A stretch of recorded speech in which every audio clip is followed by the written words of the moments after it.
Banquet ഹാളിൽ നമ്മൾ എല്ലാവരും കൂടെ ഒത്തുകൂടി കുറച്ച് സമയം വർത്താനമൊക്കെ പറഞ്ഞ് ചില്ലടിച്ചതിന് ശേഷം പിന്നെ ഗെയിംസിലേക്ക് കടന്നു. ഗെയിംസ് പിന്നെ ഫുൾ ഓൺ എൻ്റർടൈൻമെൻറ്റും നല്ല കോമ്പറ്റേറ്റീവ് സ്പിരിറ്റുള്ള ഒരു അടിപൊളി പരിപാടിയായിരുന്നു. അങ്ങനെ ഗെയിംസും പരിപാടികളും ഒക്കെ കഴിഞ്ഞ് പുഴക്കടവിലേക്ക് ഇറങ്ങിയപ്പോഴാണ് സഞ്ജുവും വിമൽ ചേട്ടനും എന്തോ തിരയുന്നത് കണ്ടത്. വേറൊന്നുമല്ല, ചൂണ്ടയിൽ കോർക്കാനുള്ള ഇരയാണ് അവർ തേടിയത്. ഈ പുഴക്കടവ് പബ്ലിക്കിനും കൂടി ആക്സസിബിൾ ആണെന്നാണ് എനിക്ക് തോന്നുന്നത്. കാരണം ഇത് റിസോർട്ട് ഗേറ്റിന് പുറത്താണ്. അത്യാവശ്യം ഒഴുക്കുള്ള പുഴയായതുകൊണ്ട് തന്നെ സൂക്ഷിച്ചും കണ്ടുമൊക്കെ ഇറങ്ങാവൂ എന്ന് ഓൾറെഡി ഇൻസ്ട്രക്ഷൻ കിട്ടിയിട്ടുണ്ടായിരുന്നു. പുഴ എക്സ്പ്ലോറിംഗ് ഒക്കെ കഴിഞ്ഞ് കഴിഞ്ഞപ്പോഴത്തേനും എല്ലാവർക്കും വിശന്നു. അങ്ങനെ നമ്മൾ ഫുഡ് കഴിക്കാനായിട്ട് പോയി. ഫുഡ് ഭയങ്കര സൂപ്പറായിരുന്നു എന്നല്ല, എന്നാലും എബവ് ആവറേജ് ആണ്.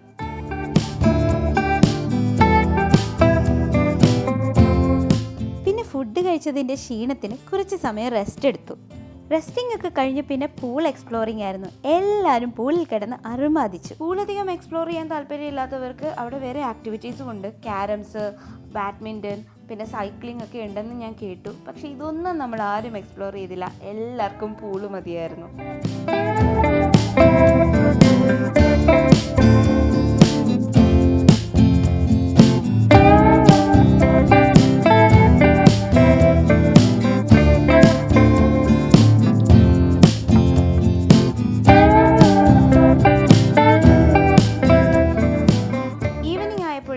കോഫിയും ടീയും പിന്നെ പഴംപൊരി എത്തി. ഞാൻ കോഫിയും പഴംപൊരിയും കഴിച്ചു. നമ്മൾ ഏകദേശം 6-6:15 അവിടുന്ന് തിരിച്ചു പോരാനുള്ള പരിപാടികൾ തുടങ്ങി. ആദ്യം ഓട്ടോയിലായിരുന്നു മെയിൻ റോഡ് വരെയുള്ള യാത്ര. അതിനുശേഷം പിന്നെ ബസ്സിലും.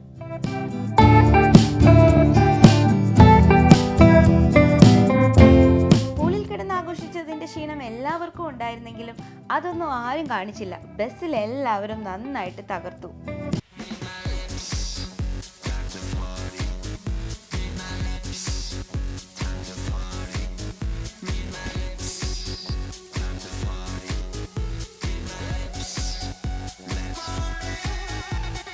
വരുന്ന വഴിക്ക് നമ്മൾ ഏതോ ഒരു അമ്പലത്തിൻ്റെ ഉത്സവത്തിൻ്റെ ഭാഗമായിട്ട് നടത്തുന്ന കഥകളിയും തെയ്യവും പിന്നെ മറ്റു പല കലാരൂപങ്ങളും ചെണ്ടമേളങ്ങളും ഒക്കെ കണ്ടു.